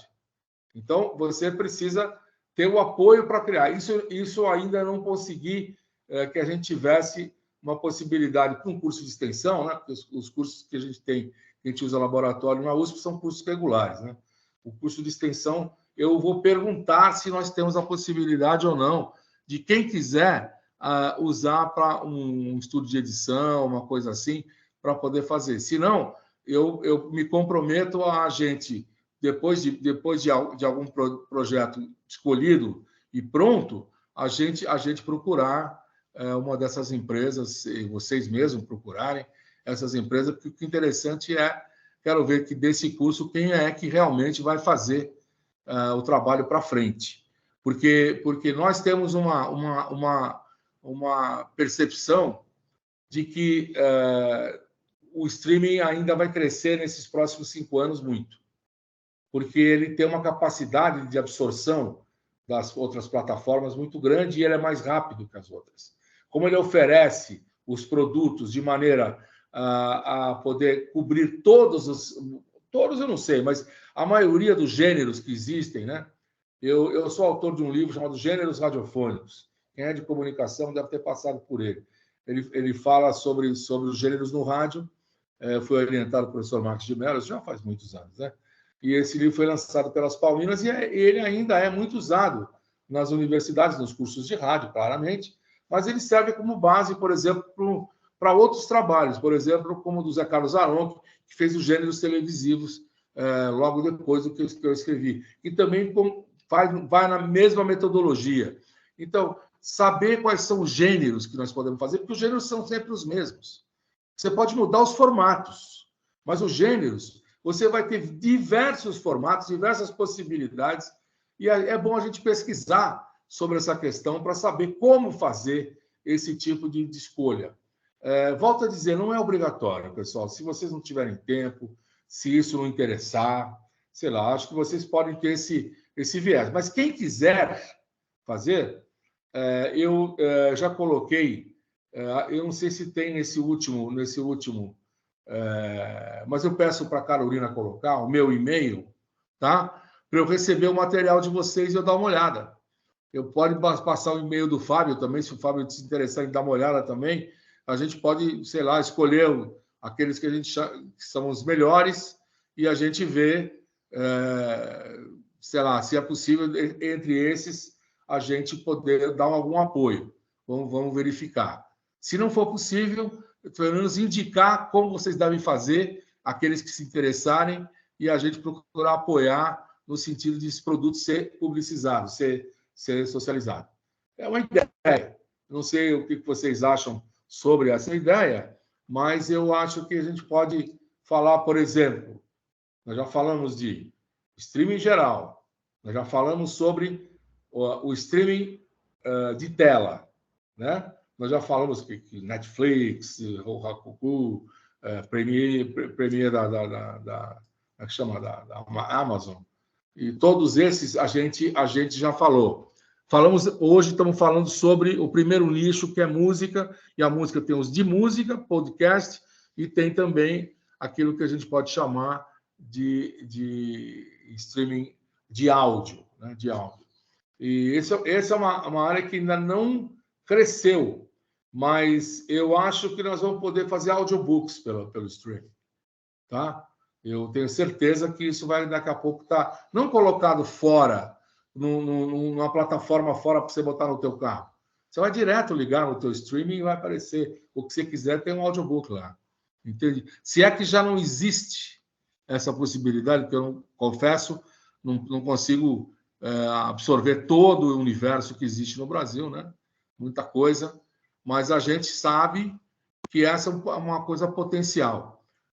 Outra ideia também que me parece bastante interessante é a ideia do vídeo mesmo, a ideia do videocast, de você fazer informações, seja externas, seja em estúdio, sobre determinado tema que você encontra para ser o seu nicho, por exemplo, falar sobre costumes, falar sobre comportamento, falar sobre moda, falar sobre culinária, falar sobre esporte, falar sobre, sei lá, encontrar um caminho para você repetir aquele caminho todo dia, né? Eu tinha há mais ou menos 3 anos atrás, eu parei por questões de tempo mesmo, mas eu fazia o que chamava Pode Sim.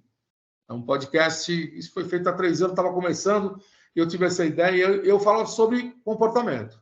Então, como eu gostava de andar, e o caminho até hoje lá no Parque do Ibirapuera, eu fazia lá, gravava lá caminhando. E que repercussão teve? Muito pouca. Não teve muita, não. Mas teve algumas. Se eu tivesse investido, se eu tivesse botado, feito uma câmera melhor, feito uma coisa que ficasse mais apresentável profissionalmente, eu com certeza criaria mais engajamento. Mas, mesmo assim, eu tinha lá meus 300, 400, tive 500 seguidores, algumas vezes, que não é um número expressivo, mas é um número muito bom, eu acho, para uma coisa que não tem muito anúncio, não sei o que lá, né? A maioria das vezes eu tinha 100, 120, mas isso depois de um tempo que as pessoas se acostumaram a ver.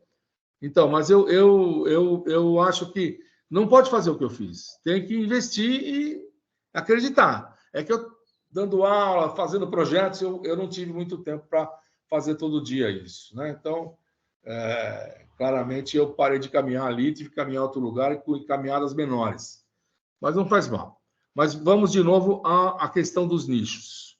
Só para eu colocar o que vocês podem fazer. Eu não quero antecipar as aulas que virão, por exemplo, a número 5 é uma aula sobre games. A número 6, nós vamos falar sobre a questão de nichos diferenciados, como direito, medicina, arquitetura,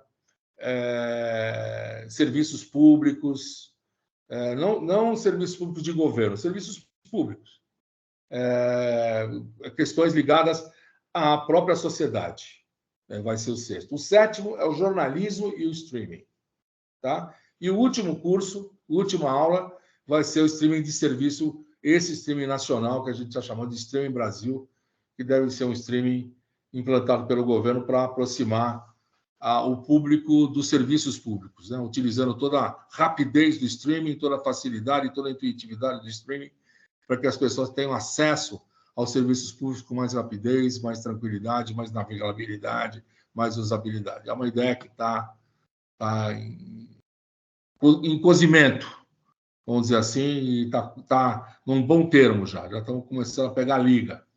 E isso demanda conversar com vários ministérios, o que é muito difícil, mas a gente está fazendo. Mas isso tudo eu vou falar para vocês no futuro, nas aulas seguintes. Mas essa aula aqui, que é uma aula aqui mais fácil, na verdade, eu deveria trabalhar um pouco mais a questão da criação musical, né? da área musical, que não é exatamente a proposta que nós estamos falando sobre uma plataforma de internet, uma plataforma de streaming, mas é muito interessante, quem gosta de áudio, saber algumas coisas que estão acontecendo. Então, olha, eu já lancei a ideia sobre esse trabalho, não é um trabalho longo, é ideia criativa. Eu vou colocar algumas coisas que vocês têm que preencher para facilitar a gente dar uma olhada, tá? E depois a justificativa que vocês têm que colocar, quais são os passos que vocês veem. Quanto mais elaborado, melhor, né? Para a gente poder ter um acompanhamento mais claro do que poderia ser o produto, né? Então, espero que vocês aceitem, gostem, que colaborem, compreendam e a gente possa ter um trabalho final bem interessante para vocês usarem, se quiserem, da forma que quiserem. A gente vai procurar ver se tem alguma ajuda, mas se mesmo que não tenha, é um trabalho para vocês iniciarem alguma coisa. Os que não quiserem fazer, tem a liberdade, não é isso que vai ser decisivo na nossa relação. Deixa eu falar sobre a questão da música. Na verdade, a mudança que aconteceu, e aí tem a ver com o Spotify, com o Deezer e com os outros, na questão de você ter a publicização, a execução da sua música nessas plataformas, mudou completamente o mercado. Por exemplo, eu tenho uma música que fez bastante sucesso. Tá? Isso foi em 1972. Provavelmente a maioria de vocês, se não a totalidade, não tinha nascido. Né? Eu tinha 20 anos e a gente gravou em inglês. E a nossa música fez muito sucesso. Só fez mais sucesso que a nossa, uma que fez sucesso.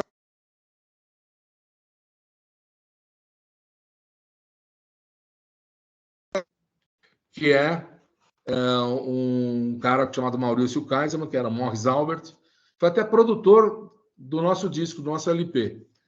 O conjunto chamava-se Light Reflections, chamava o conjunto, e a música Tell Me Once Again. Give me your smile again. I'd like to be with you. Tell me once again. Não sei se vocês lembram. Talvez vocês lembrem da versão que o Léo Jaime, foi uma paródia, não foi versão, uma paródia que o Léo Jaime fez para o Ney Matogrosso gravar no disco dele, João Pedro e seus Miquinhos Amestrados, e o Ney Matogrosso acabou incluindo no LP dele, né? Aquele que ele tem uma orquídea, assim, que é Thelma, Eu Não Sou Gay, né? Calúnias, que chama, né? O pessoal do conjunto ficou bravo comigo, porque como é que você faz isso com a sua música? Eu falei, eu não fiz nada, a minha música continua lá, intacta. O que fez foi uma paródia muito engraçada, muito bem-humorada. Eu não tenho nada, não tenho nenhum preconceito contra isso, pelo amor de Deus, para com isso. E foi muito interessante. Mas eu estou contando isso para vocês porque eu tenho um pouco de aproximação com o mundo musical, com as gravações, tudo isso. Mudou completamente, assim, da água para o vinho. Antigamente, você tinha que ir para uma editora, a editora tinha que registrar a mão direita do piano, mais a letra, que ia para o Conservatório Nacional e outro ia para a Biblioteca Nacional, para estar registrado. Hoje, esse registro, o ECAD aceita que seja feito pelas próprias sociedades arrecadadoras, né? Na verdade, sociedades distribuidoras, porque a arrecadadora é o ECAD. Antes do ECAD, essas sociedades eram sociedades arrecadadoras e distribuidoras. Agora, o ECAD arrecada, que foi uma moralização, mesmo assim tem muita reclamação, mas foi uma moralização, e aí os autores estão ligados às sociedades que pegam um quinhão e te pagam, né? O restante. E, geralmente, quando você é autor da música original, não é versão, você fica com mais ou menos 50% do valor arrecadado, que é muito pouco, no meu ponto de vista. Mas quem lutou muito por isso foi Elis Regina, que criou a Somo, João Bosco, muita gente nos anos 70 e 80, né? Elis morreu em 83. Então, essa história de você trabalhar com a música, trabalhar com a construção musical, hoje basta você ir numa sociedade arrecadadora, você tem a música lá registrada. Então, fica mais fácil você fazer um trabalho de show, por exemplo, se você é músico, ou você é um DJ, ou você tem um trabalho musical, e você promover o seu trabalho através da execução musical que você vai ter lá na sociedade, porque o Spotify vai pagar para a sociedade. Ele não vai passar para o ECAD, vai pagar para a sociedade. Então, porque o ECAD se fiscaliza isso. Então, ela tem que apresentar um borderô e tem que apresentar isso. Tá? Na verdade, eu acho que eu cometi um engano. Ela passa para o ECAD paga para todo mundo. A arrecadadora é o ECAD. Então, em vez de ser uma rádio que arrecada, em vez de ser um show que arrecada, é o Spotify, é o Deezer. É muito pouco? É, muito pouco. São centavos cada execução. Só que, se você pensar na internet, sob o ponto de vista da multiplicação dessas informações, se você tiver uma cobertura digital de arrecadação, você vai gastar bastante, você vai ganhar bastante dinheiro. Já é assim na BMI, ASCAP nos Estados Unidos. Eles têm um processo de digitalização das execuções hoje porque aumentaram exponencialmente. Uma coisa é uma rádio, outra coisa são várias transmissões de internet. Vários podcasts, várias execuções no Spotify. Então, dentro do Spotify tem vários podcasts que tem música, que tem que pagar direito autoral. Então, tudo isso também é um nicho muito interessante, que eu não falei no curso exatamente, mas estou falando para vocês agora, porque tem muito a ver com a criação musical, não é exatamente a área que nós tínhamos que falar. Mas, de qualquer maneira, pensando num podcast que não seja musical, que seja um podcast contemporâneo, ou seja um podcast sobre críticas a esse ou aquele governo, ou uma posição política defendendo X ou Y, estudantes, não sei quem, você consegue fazer algo que de interesse do seu público, desde que você conheça mesmo o seu público. E para conhecer seu público, desde que você determine, por exemplo, jovens de 14 a 29, quer dizer, adolescentes. 29 também é adolescente, para vários borderos médicos aí, acham que a adolescência vai até longe, né? Até 29 anos, depois não consideram mais. Mas até 29 anos aceito como adolescente.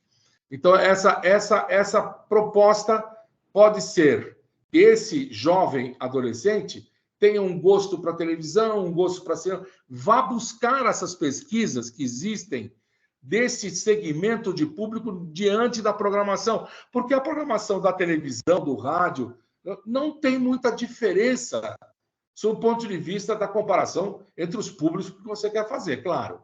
Se eu quero fazer uma coisa de rock, eu vou procurar uma rádio de rock. Se eu quero fazer uma coisa mais de balada, eu vou procurar uma balada. Se eu quero pegar uma rádio jornalística, eu vou pegar mais jornalística. Se eu quero fazer uma rádio esportiva, eu vou fazer uma rádio esportiva. Se eu quero fazer uma música brega, eu vou pegar música brega. Sertaneja, sertaneja. Samba, samba.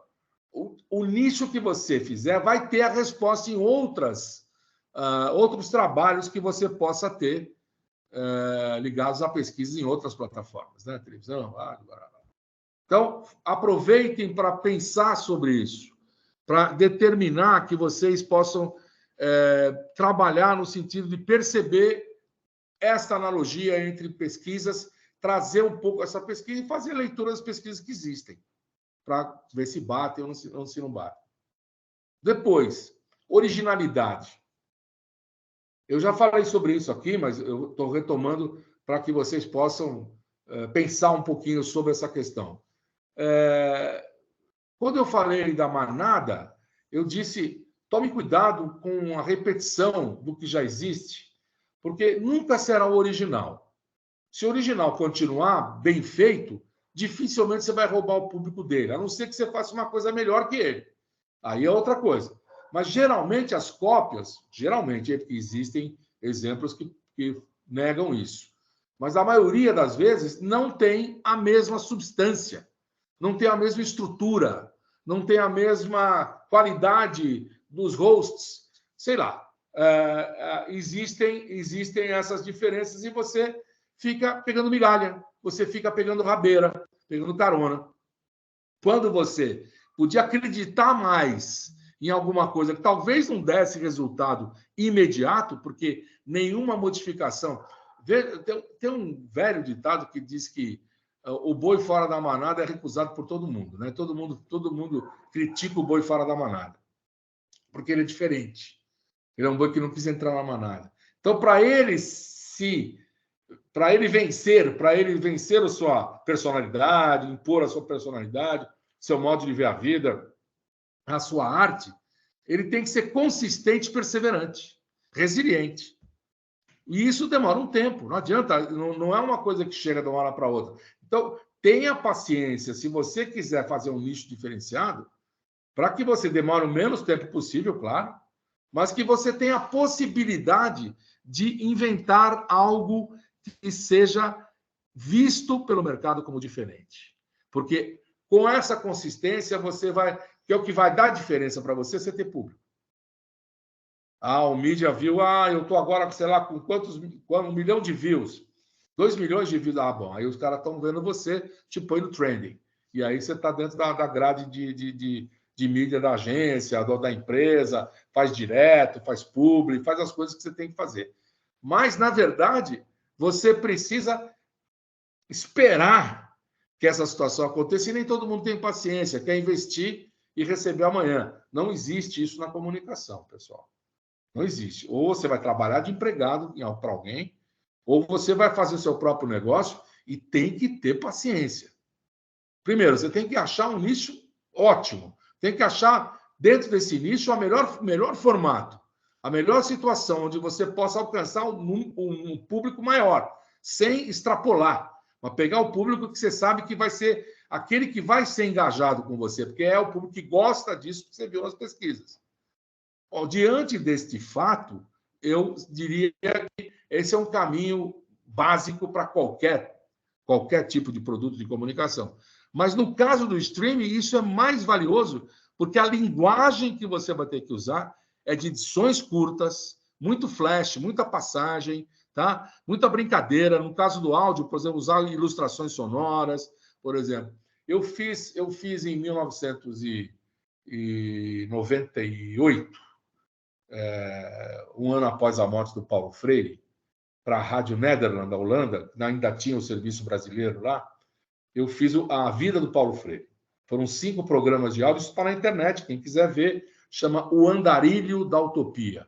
São programas muito bonitos, que falam sobre a vida dele. Eu queria falar sobre isso para mostrar para vocês, para quem for ouvir esse programa, ouvir um trecho dele, como a gente fez em 3 camadas no áudio. Ou seja, a fala do próprio Paulo Freire, tá? A fala de outras pessoas testemunhais sobre o Paulo Freire, tá? E as ilustrações sonoras. Por exemplo, às vezes a gente abria a página sonora, depois contava uma história e abria outra página sonora. Quando a gente abria essa página sonora, a gente abria, por exemplo, com uma ilustração.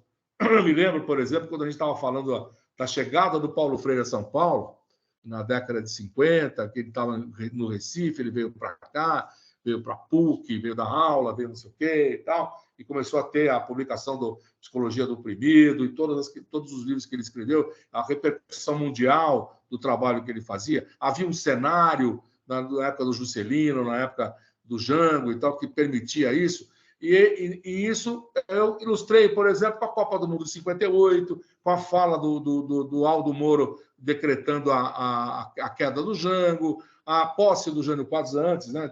Fiz uma seleção de ilustrações. Durante todos os programas você tem as ilustrações sonoras. Então, você tem 3 camadas. Você está, ao mesmo tempo, sempre colocando o ouvinte na expectativa daquilo. Então, gostaria que vocês ouvissem, vou repetir o nome, chama Andarilho da Utopia, está na internet, é um trabalho produzido para a Rádio Nerd e para a Unesco. Então, eu acho que eu não sei se isso está à venda mais, acho que não, mas não precisam. Isso está inteirinho, na íntegra, na internet, os 5 programas de rádio, cada programa de rádio tem 13 minutos. Não é uma coisa longa, mas conta a história inteirinha do Paulo Freire. E com grandes pessoas falando, Adinaldo Dalba, eu acabei de falar dele agora, que foi diretor da ECA, esqueci agora, depois eu falo. Várias pessoas que participaram, a Fátima Freire, o Lutgardes Freire, que são os filhos do Paulo Freire, tem aquele Moacir Gadotti, que é o presidente do Instituto Paulo Freire. Tudo isso foi um trabalho feito por mim e por um colega da Metodista, que eu fiz a parte sonora, fiz a parte de redação do texto, mas a pesquisa quem fez foi ele. Então, foi um trabalho muito legal e que eu agradeço ter feito, mas que mostra para vocês a possibilidade de vocês poderem usar a linguagem sonora de um modo diferente daquilo que vocês conhecem. E ter ideias para pegar essa linguagem sonora e modificar uma linguagem mais moderna.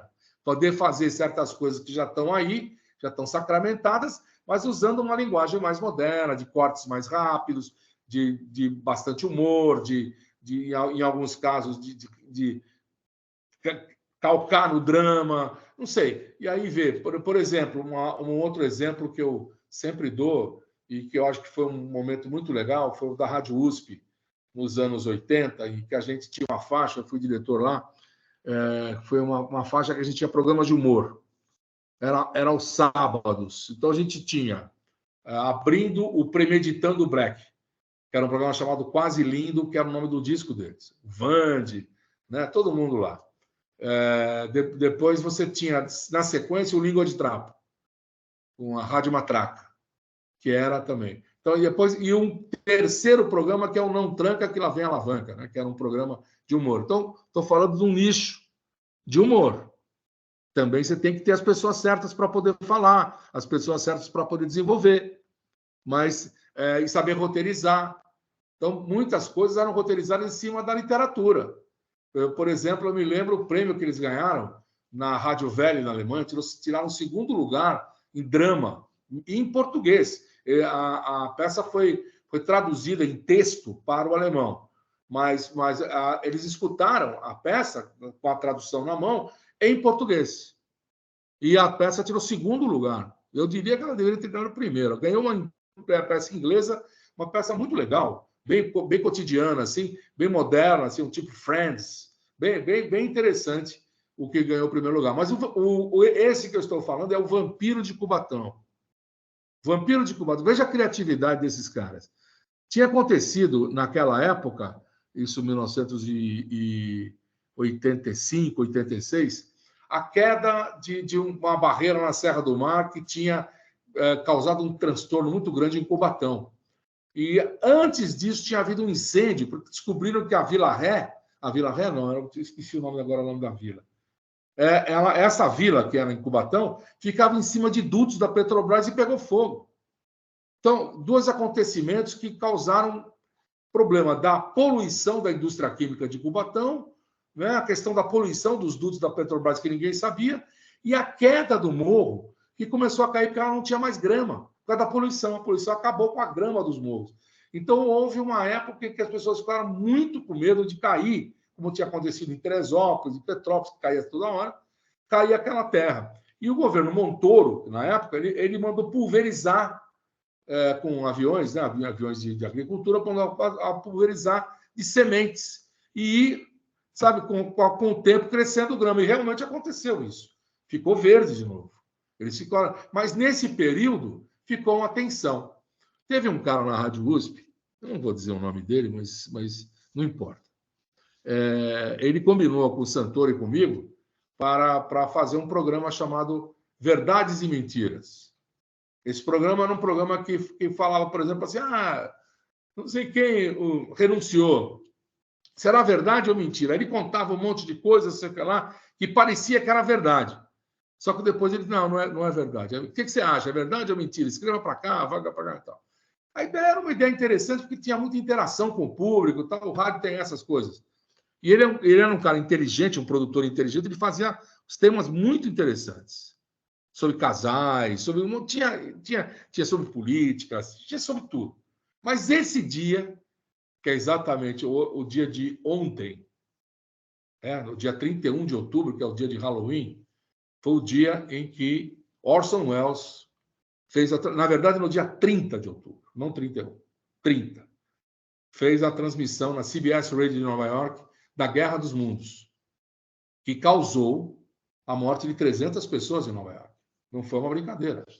As pessoas só tinham o rádio ou o cinema, e o rádio é que mostrava o dia a dia, e as pessoas começaram a ouvir um programa, acho que vocês sabem da história, no qual era interrompido um programa de música por notícias extraordinárias que a reportagem estava dando, que não era comum. Não existia isso no rádio. Mas começaram a dar, estava acontecendo coisas estranhas, o distrito tal, foi visto não sei o quê. Bom, a história se desenrola e tem uma invasão marciana, e essa invasão foi tão feita de maneira tão fidedigna que as pessoas... E nós fizemos a transmissão da Guerra dos Mundos em português. Isso em 1985, lá na Rádio USP. Foi muito legal, deu uma página na Folha, ilustrada, as pessoas... Apesar do cara da Folha escrever que a expectativa... Será que alguém teve algum problema? Claro que não teve algum problema. Era todo mundo, já estamos no século, 1985, era século XX ainda, mas as pessoas já estavam bem espertas com relação à comunicação. E, na verdade, o que aconteceu depois foi a questão lá do bombardeio, foi que nessa colocação da Guerra dos Mundos que a gente fez, o cara teve a ideia de fazer uma queda da Serra do Mar. Vocês entenderam?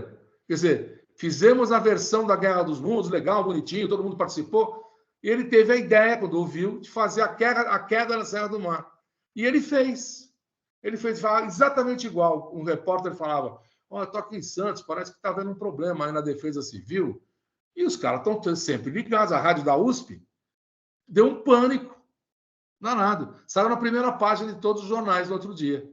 Eu estava em casa, tinha dado aula, ia dar aula em outro lugar, na Metodista, e quando eu abri o jornal em casa, estava na primeira página da Folha, rádio pública cria pânico com a queda da Serra do Mar. Eu não acreditei, eu olhei aquilo, falei, deixa eu voar para lá, nem vou tomar café, voei para lá. Recebi um telefonema do governador, ligou para o reitor, e ele quis falar comigo, e falou, imediatamente vocês põem tudo gravado na rádio. Foi tudo gravado, eu não quero nada ao vivo mais. Tudo gravado. Eu falei, senhor, tá bom, vamos fazer isso. E passando um tempo, depois aos poucos fomos tirando, fomos voltando de novo com a programação, que era muito rica, tinha programa de tudo quanto é jeito. Inclusive, uma moça aí da USP está fazendo agora pós-doc sobre a Rádio USP, que é uma coisa que merece, porque pouca gente escreveu sobre a Rádio USP, e especialmente naquele tempo, foi uma rádio bem vanguarda, bem diferenciada, com pesquisa sonora, que é o que eu estou falando para vocês. Pesquisa sonora é fundamental para quem quer trabalhar com linguagem sonora. Pouca gente quer trabalhar com linguagem sonora, essa que é a verdade.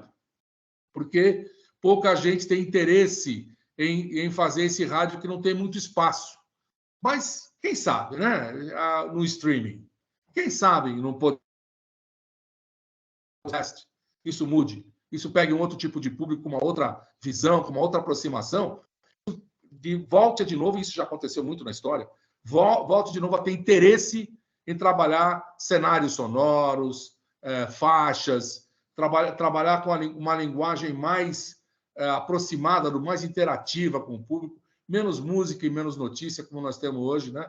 Esse chip and fish, que é uma coisa meio padronizada e que eu acho que não faz jus à história desse veículo sonoro, que é muito importante, que hoje, como eu disse agora há pouco, está sendo valorizada pelo podcast, que é uma nova linguagem.